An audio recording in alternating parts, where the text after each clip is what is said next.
Hello, everyone. I'm Jennifer Reid. I'm the director of Bridgewater State University Senior College. Welcome to our second part 2 fall faculty showcase. Happy to see you here today. We have about an hour together this afternoon, so we'll try to make sure we get through the session today in just an hour so that we can be respectful of everyone's time. So the structure of the session today will be that I will provide you with a little bit of a background about Senior College, who we are and what we do and how it works. And then we will move right into the faculty showcase part, where all the faculty that are joining us today will have the opportunity to share a little bit of background about themselves, and they'll also be able to tell you what you can expect to learn in their class. So we do ask that you stay on mute unless you're talking, just because it helps with the audio quality for everyone in the Zoom. And if you are have a question, you're welcome to put that in the chat. And we'll try to, if it's a quick question, we'll do them as we go along. And if it's something a little bit more involved, then we can do it at the end if the faculty members are still here in the Zoom. I do give them the option of checking out after their plug is done, because I know a lot of folks are really busy this time of year, but of course they're also welcome to stay. Wanted to just give an acknowledgement to my colleague Darlene Marks, who's with us today. Hi Darlene. Oops, I'm trying to wave. And Darlene, works with me very closely on Senior College, so I know that a lot of you know her and interact with her. So thanks for being here, Darlene. And okay, let's get started. So what is Senior College? Well, Senior College is a lifelong learning program for older adults or adults. Generally, our audience is over age 50, but we don't have a specific age limit. We don't check ages. We're not looking at your IDs. Most of our members, though, are in their 60s, 70s, and early 80s. We do offer a program where anyone that's 90 and over can come to Senior College completely for free at no cost for the indefinite time of their lives. So if you know anyone over age 90, please send them to me so that we can get them enrolled and help them experience Senior College. And we can show them the ropes if they're nervous at all about the technology. So we learn for the sake of learning. We learn to improve and maintain our intellectual health and our social health and our physical health. We learn just for fun. So there's no tests, there's no grades, there's no papers. Occasionally, our instructors will provide materials for you to experience things outside of class, videos, readings, what have you. Of course, those are optional. For some classes, though, if you select a class that's on a book, a literature course, then you would want to read the book because it would enhance your experience in the class. But no one's checking, there's no quizzes or anything like that. So keep that in mind. It's a fun space, and there's no prerequisites. You don't have to be have any college experience or a Bridgewater alum or anything like that. We are wide open to anyone that wants to join us. We're happy to have. We have both in-person and virtual courses. So in-person courses take place at the Bridgewater Public Library here in Bridgewater, Massachusetts. The courses are in the Flora T. Little room, which is on the ground level. Parking is sometimes a little bit of a challenge at the Bridgewater Public Library, so encourage you to get there early, but not too early, because if we have a class that ends, we have a 20-minute break between the two courses, so we like to give time for some people to leave and free up some spots. But generally, the last semester or so, we've done okay with the parking, so it isn't too bad. Then we also have classes at the Center for Active Living in Plymouth, and they are our partner in this program. Actually, so is the Bridgewater Public Library and the Bridgewater Senior Center. But we also have this great partnership with the Center for Active Living in Plymouth. They have a beautiful facility. It's on the campus of Plymouth North High School, and the courses take place on the ground level there. And if you haven't had the chance to visit that location, you will be pleasantly surprised with how big and beautiful and clean and modern it is. It's really a great space, and we have great partnerships over there. And we also this semester have classes at BSU Attleboro, which is our facility co-located with Bristol Community College. It's on Field Road.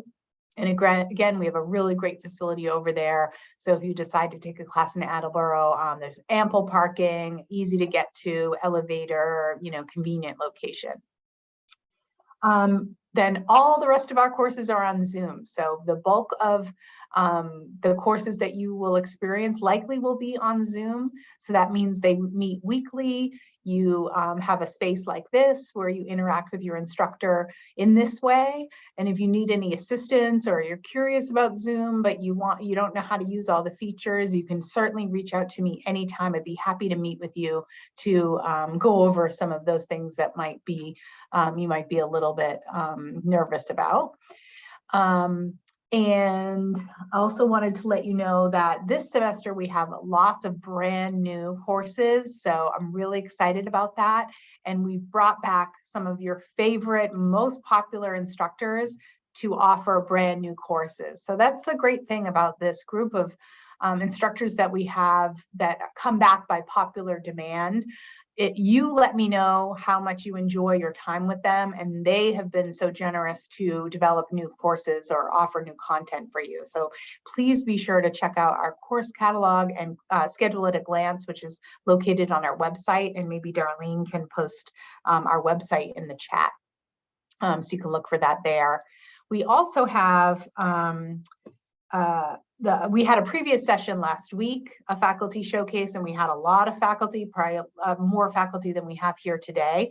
So if you want to watch that, you can do so. It's posted on our YouTube channel, and in a moment, Darlene will also post the YouTube channel, so you can click on that and save it for later.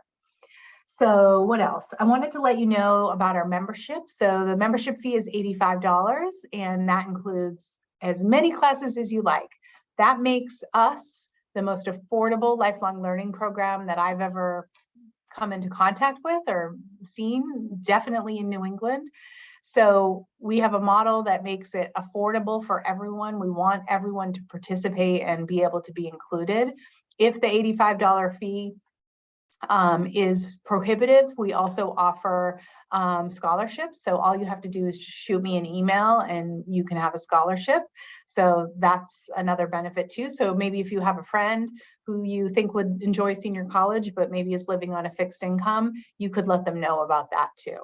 And it's completely confidential, just between myself and the person. So the other thing is, if you become a member to our senior college, you get all the benefits of being a student at the university. And there's a lot of benefits, such as membership to our fitness center. That in and of itself is like an incredible value.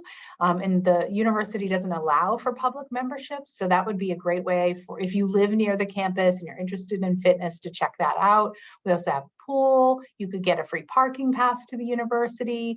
Of course, we have lots of public events as well that you can attend, but having that parking pass would make everything a little bit more convenient.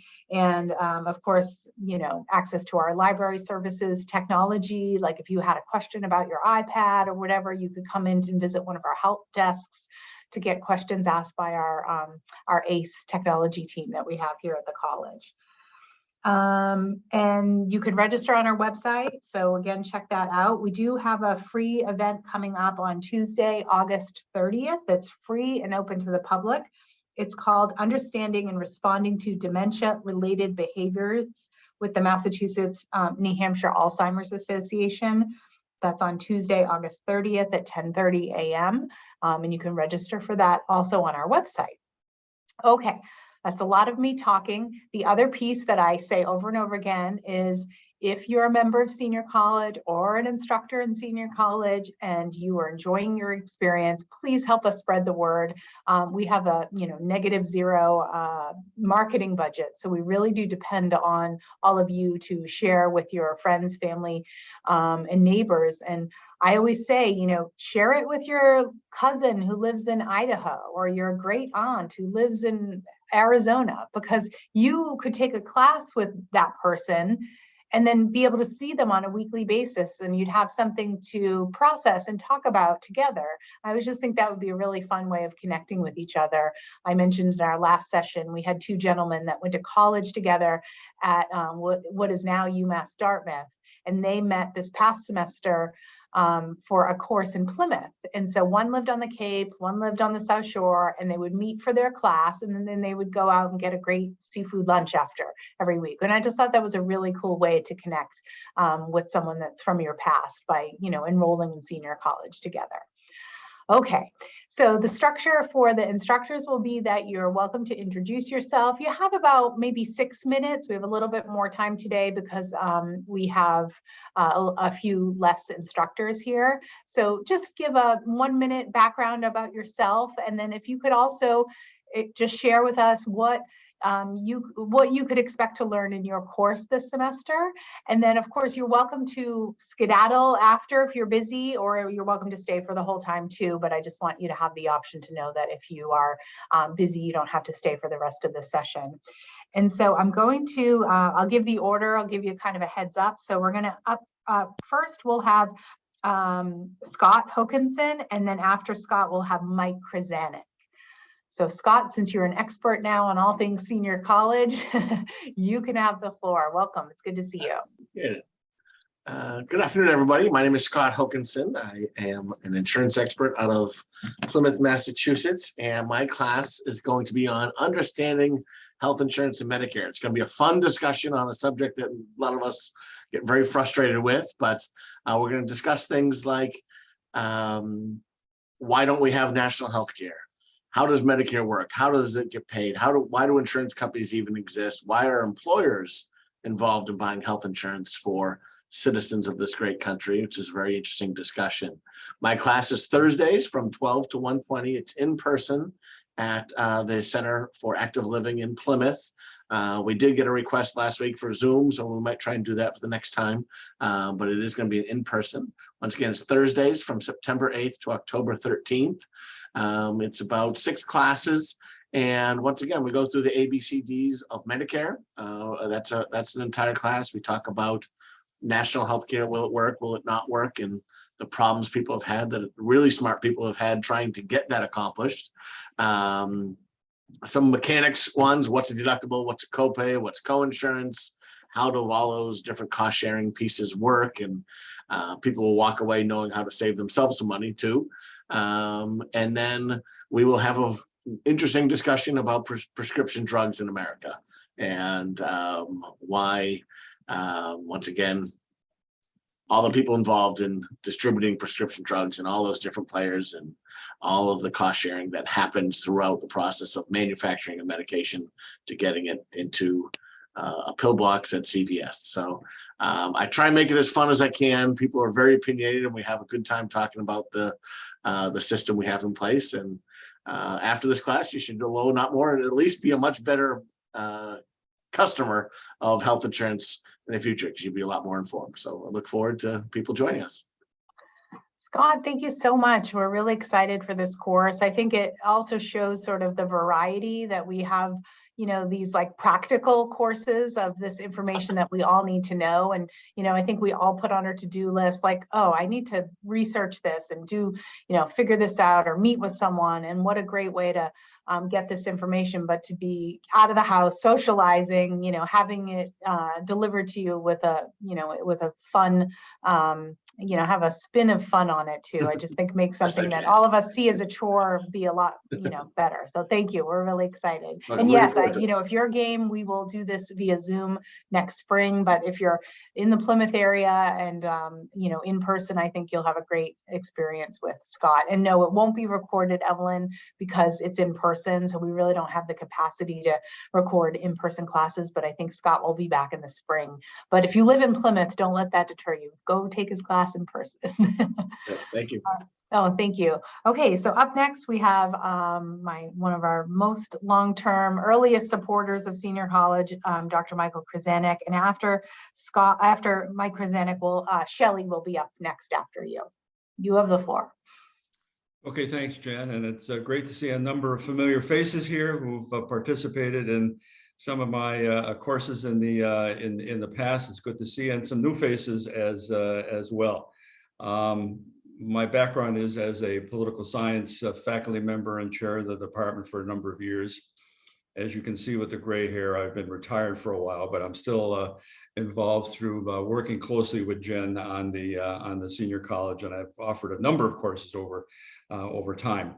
The course I'm going to be offering this time is called Challenges Facing the United States in a Dangerous World, which is probably not going to bring a great deal of laughter or smile to the faces of people, but it's important to discuss some of these foreign policy and international affairs issues that face the United States now and in the coming years. My course doesn't start till the end of October at the Bridgewater Town Library. Jen helped me out. I think it's the 23rd of October. I should have this at my fingertips, but I don't at the present time. But as Jen, do you have it, Jen? I do. Yep. Sorry. I was just looking through my paper. Yep. Your class starts on Tuesday. Nope. Yep. Tuesday, October 25th at noon. 25th. Okay. Anyway, so all that information is available online, but I just wanted to let you know that if you do take the course, we won't see each other until the end of October, and hopefully we'll be able to interact as we do at every course that I've offered, opportunities for people to not only discuss at the Bridgewater Town Library, but also email me or call and continue the conversation. The course itself is designed to update you on some of the major issues that the United States faces in the international field and in the foreign policy field, whether it's climate change, whether it's the war in the Ukraine, whether it's China, whether it's the interaction with Russia, whether it is nuclear weapons, whether it is terrorism. There are no limits, unfortunately, to the number of challenges facing the United States government and our current president, Joe Biden, as he navigates through the enormous challenges that the United States faces, plus the overarching issue of democratic rule versus authoritarianism, human rights versus limited government, or limited opportunities for people to participate. So there are some underlying issues here that will be part of the overall discussion.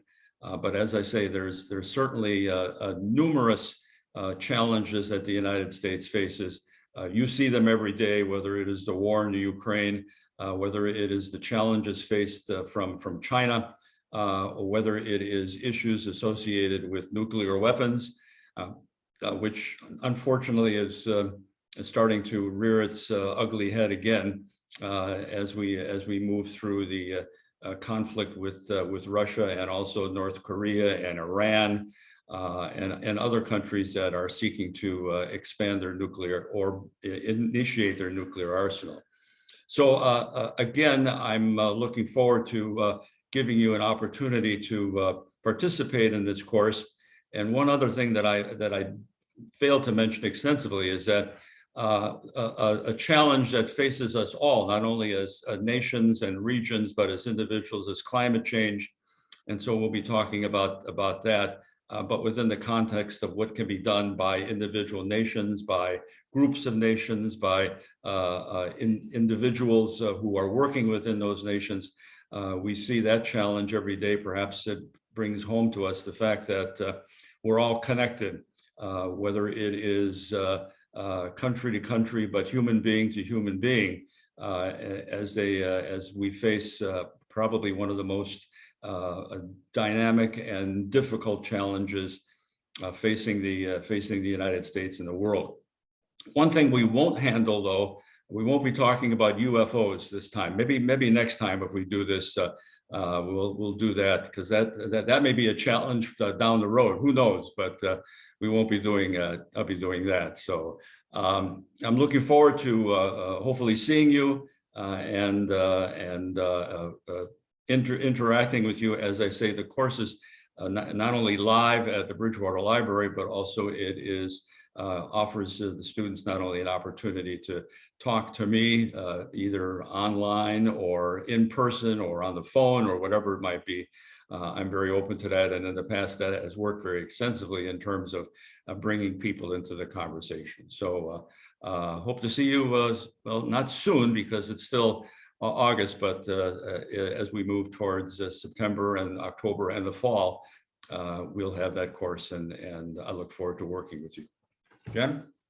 Thank you so much, Mike. You know, as I said before, you have gotten us all through a number of, you know, important, difficult, hectic, crazy, you know, political situations over the last couple of years. And I know for me, it is, you know, often I walk away from our interactions feeling calmed and having more information and a greater understanding of what's happening in the world and, you know, my role in it and, you know, what I can do as an individual to help, you know, advocate for the things that are important to me. So I'm so appreciative that you're back and offering this important course. I'm not trying to scare anybody, but this is a scary world, and the challenges faced by the United States and our partners and our friends and each and every one of us is significant. So it needs to be discussed, and hopefully we can arrive at some type of some conclusions or some type of solutions to some of these very, very dangerous situations.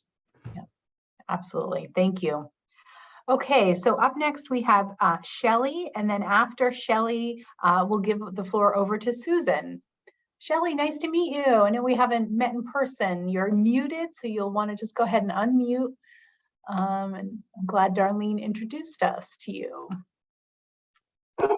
Okay, can you hear me now? I can, yep. Okay, oops, my dog's barking. So my course is a little bit different. I have been doing a journaling course. Could I shut? Oh my God. Oh, sorry. Shelley, why don't we go to Susan and you can work on the dog, okay? Susan, are you okay if we do that? Yes, I am. Hi, everybody. Nice to see you this afternoon. My name is Dr. Susan Levasseur. I teach at BSU, part-time faculty in the department and the communication studies department. My course is called Reading Poetry Together. It's a basic poetry appreciation course. And I really have to say my style of teaching comes from my own experiences as a lifelong reader. As a child, I loved fiction and I read novels. I was one of those kids who went to the library, arms like this, books up to here, week after week, just read and read and read, but that was mostly novels. I came to poetry in high school, and as I went through, I have a BA in English, I have a master's degree in English, I have a PhD in English, all those courses, I realized that with poetry for me, the best way to appreciate it and enjoy it was really to read it closely, yes, take notes on it, yes, but then to go to a group of people who also did the same thing and get together and just sort of talk about what we noticed, what we think is going on, how we would apply all those poetic terms that are out there that scholars use to analyze poetry and come to some sort of richer layered meaning for any given poem based on that discussion.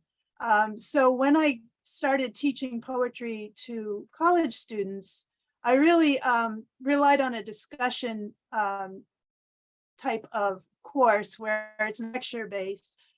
We all read poems. I provide tools, information about and exercises about how to scan a poem for rhyme and meter, the rhythm of a poem, how to look for figurative language, metaphor, allusion, imagery, persona, all those words you might remember from high school. And then also ways to think about who the poet was, what time period they lived in, their historical moment, what was important to them, and how that layers into what they're trying to do in a poem, as well as our own individual personal histories and where we are right now in our time and place, and how that might affect why we like certain poets and certain poems more than others. So what to expect from my classes, I've chosen a lot of, we will probably read 3 to 4 short poems per week as over a 6-week course of time. It doesn't begin until October. I think October 17th is the first class. It meets on Mondays from starting at 1 on Zoom. But what you would expect for each class is I would provide you with 3 or 4 poems, short poems, and some tools for appreciating the poems or the terminology, how to look for, listen for the rhythm in a poem, for example, or different fixed form, how to appreciate fixed forms of poems such as the sonnet, the ballad. I would give you biographical information about the poet to glance at and think about. And I would ask you to use all that material to sort of come to your own understanding of a poem or poems before class. And then when we get to class, we will discuss what we found and what we thought was important to notice in each poem. So it's really a basic, fun, I think, poetry appreciation class. So that's all I have to say. Thank you.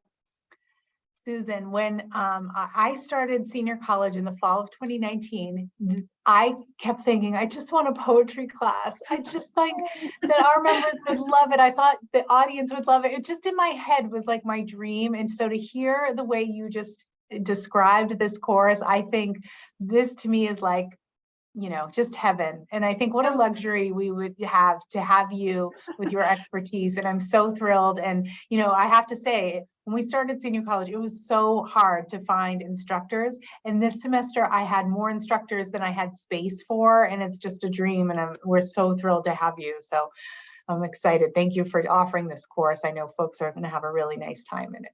Thank you.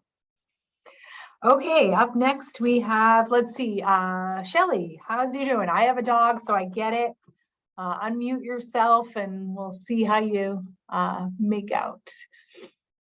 You're still muted, so.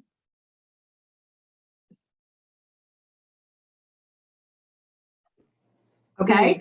Yep, there you go. Okay, so can everybody see me? Oh, God. Whoops. No, you're great. You're perfect. We can see I'm perfect you and now? hear you. Yep. Okay, so Darlene's laughing at me because I'm so technologically illiterate. It's unbelievable. I'm lucky I can do this. So I worked at Stonehill College for 30 years. And in that time, I ran book groups and I started to journal every book I read, which I still do today, books and books of them. So I decided probably 5 years ago to start introduce journaling to the seniors at Stonehill. And the class went over really well. And basically it gives them a chance. It doesn't necessarily, you don't need to be well at writing, whatever. It's to share memories and to keep your mind alive. So what I do is I give prompts. It could be on mental health, just issues, and we talk about them. So that's why my class being in person, it really helps. You know, to do it Zoom, you can, but I think just people getting together and sharing different things and my giving some prompts, it gets them thinking and thinking of other people, and it's a lot of discussion based. So all they really need, the goal is to keep a journal and maybe look back at it like your writings, which I do all the time. I have a book journal, I have a regular journal. It helps with anxiety and it really relieves stress as well.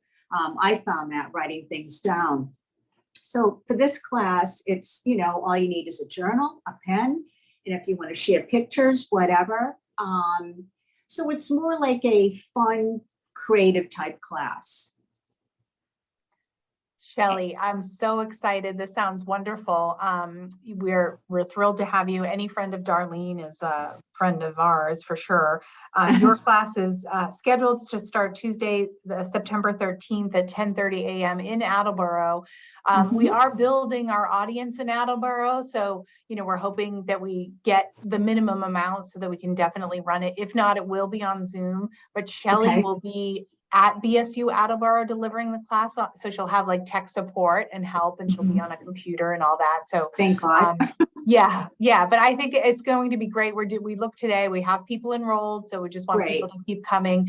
So if you're in the Attleboro area or close to Attleboro to go, definitely do that. And then I think, I know Zoom is not her favorite, but perhaps you would consider offering this again via Zoom to reach our whole audience. We usually have upwards of 200 members. So I know sometimes people that aren't local to the in-person spot, they're like, I want to take that class, but it's on Zoom. It's in person. So we can talk about that for sure. Thank you. Oh, thank you so much, Shelley. It was nice to meet you. Okay, and up next, I think, is our final instructor, certainly not, probably worthy of having a lot of floor time, is our illustrious Sandra. Sandra, welcome. Thank you so much for being here. And thank you for coming back. Please remind us how long you've been with us and how you came to us. Oh, you're muted. My name is Sandra Mondykowski Temple. I've been teaching American history classes here for the past 3 years and really having a wonderful time doing it. I specialize in American history that we didn't get in the 1950s and 60s when many of us were in school. So they're selected topics. And this coming fall, I'm going to be teaching Coming to America, A Brief History of Immigration and the Laws Behind It. So we're going to talk about different waves of immigration, both willing and unwilling, as well as the laws and specifically the political changes that affected who came here and when and in what numbers. We often hear people make comments about new immigrants coming into this country at the present and saying, well, why didn't they wait in line and do it the way our grandparents did it, the right way? And what we forget is that the laws were very different, particularly before the 1920s. And as a matter of fact, in the 19th century, in the 1800s, not only were there not laws restricting people for the most part, but railroad companies actually went to Scandinavia and Eastern Europe and recruited people to come to this wonderful country and fill up the Midwest and have a farm and, become an American. So there are lots of different waves of immigration. We're going to actually start with the very beginning.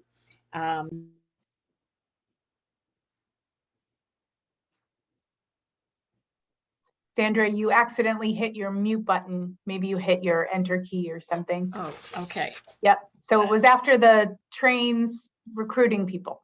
Okay. Thank you. Sorry. So we're going to start at the very beginning, the first week, talking about the people that came from Asia, that came over the land bridge, and some speculation about something called the Kelp Highway, possibly coming down the ice-free corridors in the Pacific Northwest. We'll move on to the Vikings, who actually came to North America in the year 1000. And then the Spanish conquests and colonies. People say, well, what about all this Spanish? Everybody should be speaking English. Well, the Hispanics actually came first in the 1400s and the 1500s to the West Coast and to the Southwest Coast. And so they might be saying, you should all be speaking Spanish.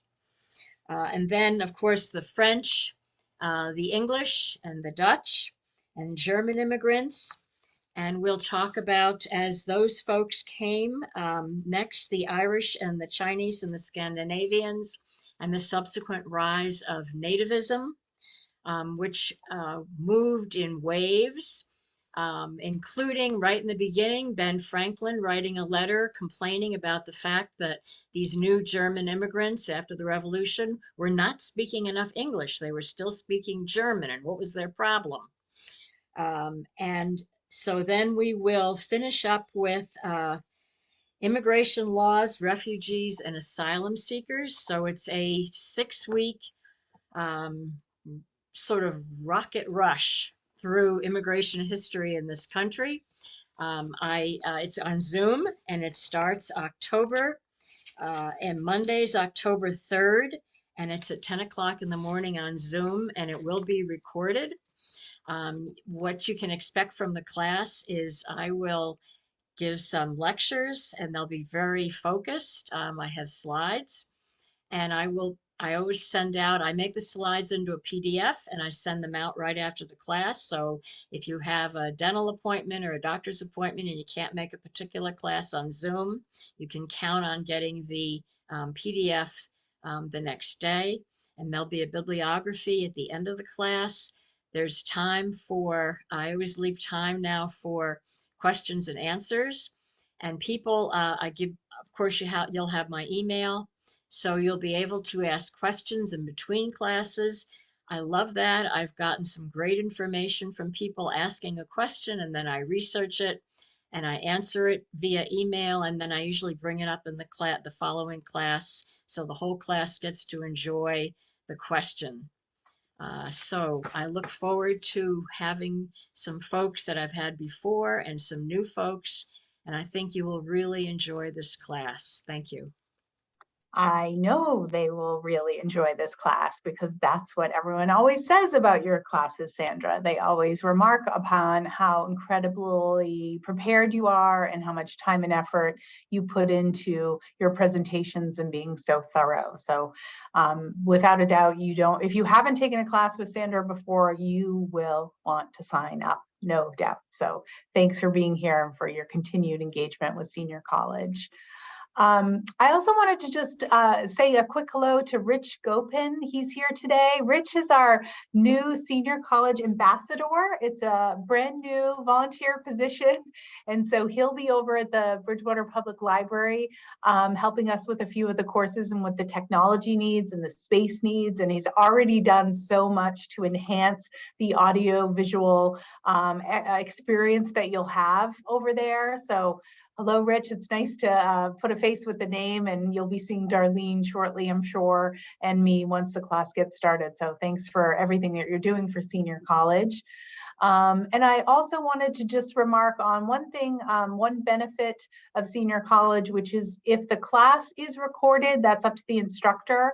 A lot of our classes will be recorded, and then they're later posted on a video on demand library that only members have access to. So keep that in mind as you're looking through the course catalog. If you're deciding to join Senior College, you could potentially experience an entire class just over video at a later time that's more convenient for you. But I wanted to give a chance now, if anyone has any specific questions for the instructors that are still here in the Zoom, we can take those at this time. You can just unmute yourself and ask them. And it's okay if you don't have any questions either. I'm pretty impressed with how quickly we were able to get through this. Any questions? All right, well, I will say to the instructors at this point, if you'd like to bid adieu, you can do that now. Thank you so much for your time and volunteering to be here at this showcase. We appreciate it. And as you know, we'll be here to help you throughout the semester. If you need anything, reach out to Darlene or myself.